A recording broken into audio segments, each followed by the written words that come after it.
আসসালামু আলাইকুম। আজকে আরও একটি ভিডিও নিয়ে আপনাদের কাছে চলে আসছি। তো আজকে আপনাদের যে জিনিসটা দেখাবো সেটা হচ্ছে কিভাবে আপনারা অল্প সময়ের মধ্যে ভার্মিসেলি সেমাই খুব সুস্বাদুভাবে রান্না করবেন। ভার্মিসেলি সেমাই কিন্তু খুব মজার।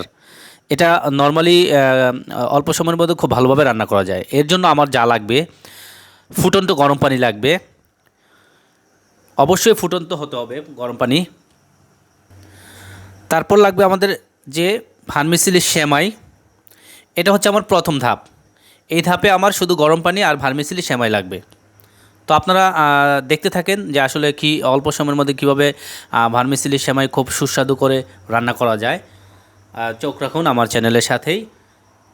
খুব অল্প সময়ের মধ্যে আপনারা দেখতে পাবেন যে আমরা কীভাবে অল্প সময়ের মধ্যেই ভার্মিসেলি সেমাইটাকে সুস্বাদু করে রান্না করে ফেলি।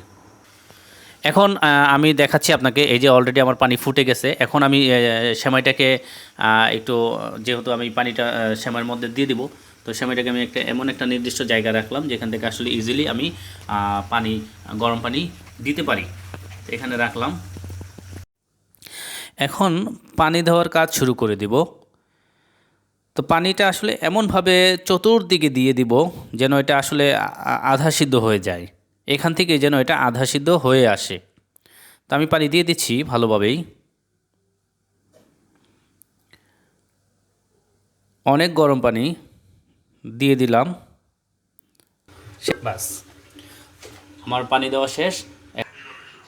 আমার পানি দেওয়ার প্রক্রিয়াটা শেষ। এখন আমি যে কাজ করব, এখন এই এই আমার যে ভার্মিসেলি সেমাইটা আছে সেটাকে আমি এখন রান্না করব। তো রান্না করার জন্য আমার সাধারণত একটা প্যান লাগবে। এই প্যানটা আমি এখন আমার বার্নার জ্বালিয়ে দিব।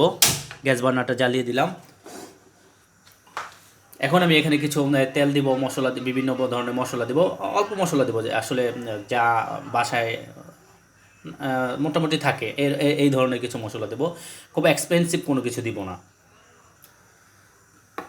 তা আমি তেল ঢেলে দিলাম, আমার কুকিং প্যানে তেল ঢেলে দিলাম। পরিমাণ মতো তেল আসলে ঢেলে দিলাম।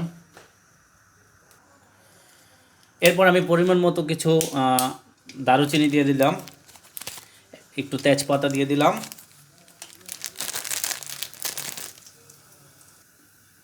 2 পিস এলাচ দিয়ে দিলাম। একটু আমি নাড়বো এটাকে, জাস্ট একটু করার জন্য।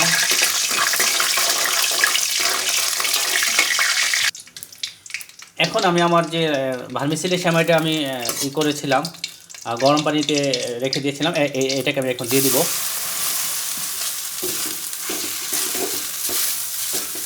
একটু নাড়বো ভালো করে, যেহেতু জমাট বেঁধে গেছে একটু নেড়ে নিতে হবে ভালো করে।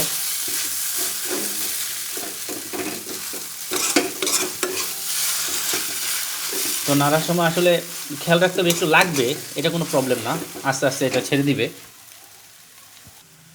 এখন আমি এর মধ্যে চিনি ছিটিয়ে দিব।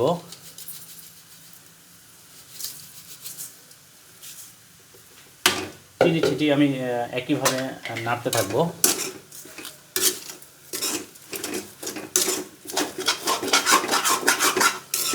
এমন দেখা যাবে যে একটু হয়তো দলা দলা বাঁধতে পারে, তো এটা কোনো আসলে প্রবলেম না।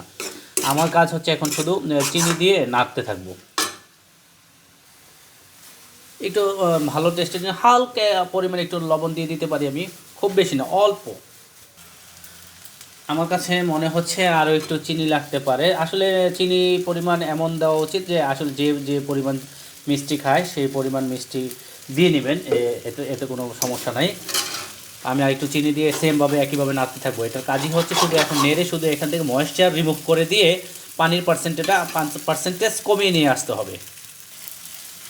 এভাবে নাড়তে থাকতে হবে, কারণ আমি না ভালো নাড়া না দিলে হয়তো নিচে যেমন লেগে যেতে পারে, পোড়া লেগে যেতে পারে। এই জন্য পোড়া যেন না লাগে এভাবে নেড়ে এখান থেকে ময়েশ্চার রিমুভ করে দিতে হবে। যখন আমি দেখব যে আসলে প্রচুর পরিমাণ ময়েশ্চার এখান থেকে রিমুভ হয়েছে, সেই মুহূর্তে আমার রান্নাটা আসলে কমপ্লিট হয়ে যাবে। এখনও হয়নি, তাই আমি নাড়তে থাকবো এবং ময়েশ্চার রিমুভ করতে থাকবো এখান থেকে। এই হয়ে গেল আমার ঝটপট ভার্মিসেলি সেমাইয়ের রান্না। যে আসলে এখানে দেখেছেন আপনারা যে খুব বেশি মশলা দিয়েছে এমনও না, অল্প সময়ের মধ্যে অল্প মশলা দিয়ে রান্না হয়ে গেছে আমার এটা।